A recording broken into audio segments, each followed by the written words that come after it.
We're going to go ahead and check in with Shocks and Stress over at the analyst desk. Thank you. Always forgetting about Quick Shot, but he's still here.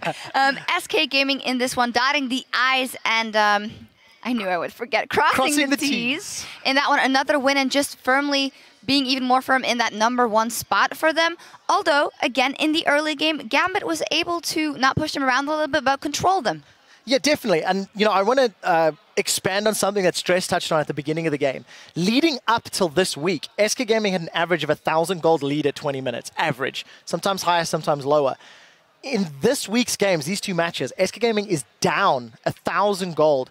And it's just not the same controlling level that we've seen from him. Yes, SK are 15-3. They are the #1 seed. They had a fantastic split. But we've seen them sort of plateau in power.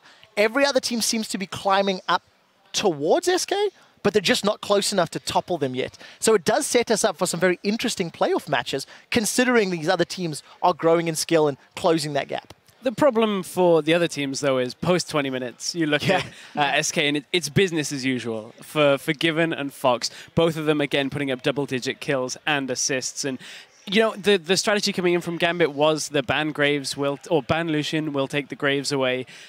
And then Forgiven just picks Caitlyn, because that's his third down on the list. And he just gets through the rough period for Caitlyn, get him into a place in the game where he can carry, along with Fox, who... Let's talk about that Katarina pick just a little bit here. So much crowd control on the side of Gambit Gaming, and yet Fox goes unkilled for a good 25 minutes. That really shouldn't happen. Yeah, absolutely. A vast difference with the Katarina that we saw yesterday. You could absolutely make it happen, and I'd like to bring one of the replays up on the screen as it shows what happens if you do not shut down a Katarina as he's about to jump in. Yeah, so there's a few things that stands out in my mind. First of all, Pinoy uses absolutely everything just to try kill Svenskeren. If the rest of the team had been in better positions, I might have, you know, liked that play. But the problem is now that as SK group up, all of that burst damage from Pinoy is just not available. Betsy and Diamond also engaging on the frontline tank. I actually felt for the majority of this game, Betsy didn't find the right flanking and, you know, opportunities. He didn't get under the squishies as often as he needed to. And you notice Fox just goes, I think it was a triple kill this particular engage.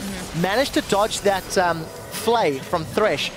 And for the entirety of the game, Fox wasn't punished because he made the right decisions. He was always jumping into the team fight at the right time.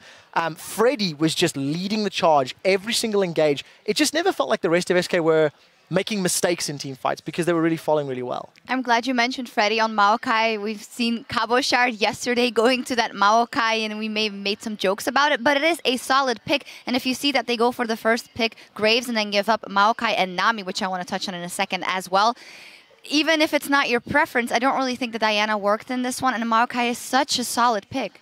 This is an interesting week. We've seen first pick Annie's not particularly doing well. First pick Graves. Pinoy had a few good moments, but in a meta where you've got these mega tanks, I think first picking an AD carry that can do all right, but is not necessarily the best at dealing with them, is risky. Yep. Because you're always going to have those options to run those heavy front lines, to run those really big bruisers. And it just didn't work out in Gambit's favor this particular match.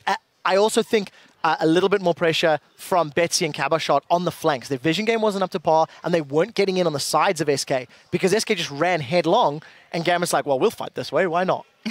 Another thing that was crucial, as I just touched on, because we gave and rated a bit of flag before also at IEM because of his Annie play and always reverting back to that Lulu, he has stepped up for me in the last couple of weeks. That Nami is almost as good as mine, I would say. Just kidding. It's really, really good. And he just shows that he's mechanically adept on that champion, as we've seen last season. Yeah, it was a great game from N-Rated this time around. And we know that, obviously, you mentioned the Lulu that he's been playing. I'm glad to see him back on the Nami, really just helping out get Forgiven through that rough period that Caitlyn has. And a lot of the ultimates that came out from N-Rated were on point. They were exactly what Fox needed to set up the shun pose around the fight as well and protect Fox while he was in his ultimate. So there was just so much coming out from N-Rated, which was really good to see. Yeah, and a second Katarina of the week.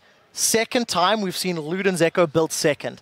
The only reason I want to highlight that, we've heard so much talk about Luden's Echo. Deficio, I am looking at you, because he's been ranting about it all week long. And there's been a lot of discussion on social media, on Reddit, about if you don't build it first item, is it worth building? And it's just very interesting to see both Nukeduck and Fox prioritizing it after the Abyssal Scepter, which is something we weren't necessarily expecting coming into the week. Worked for Fox, not so much for Nukeduck yesterday. Yeah, indeed. We'll see how that evolves. But SK Gaming, another win on the board, solidly in first place. And Gambit, we might see them a little later in the tiebreaker, or not at all. But coming up next, Meet Your Makers will take on Roccat as they try and avoid automatic relegation to the Challenger Series. We'll be here covering all the action in just 3.5.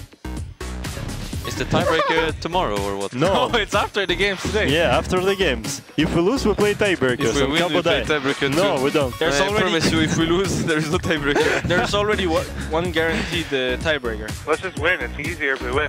But he's not going to do anything to Kabashard, trying to get the resets. He will get some kills. Oh my goodness, a triple kill! Pick up Katarina, she jumps in. We need to go back, we need to go back. Kata! Nice. Back on, finish the game.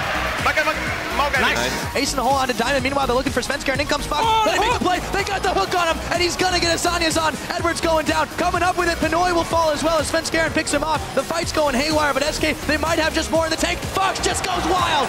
SK Gaming, absolutely #1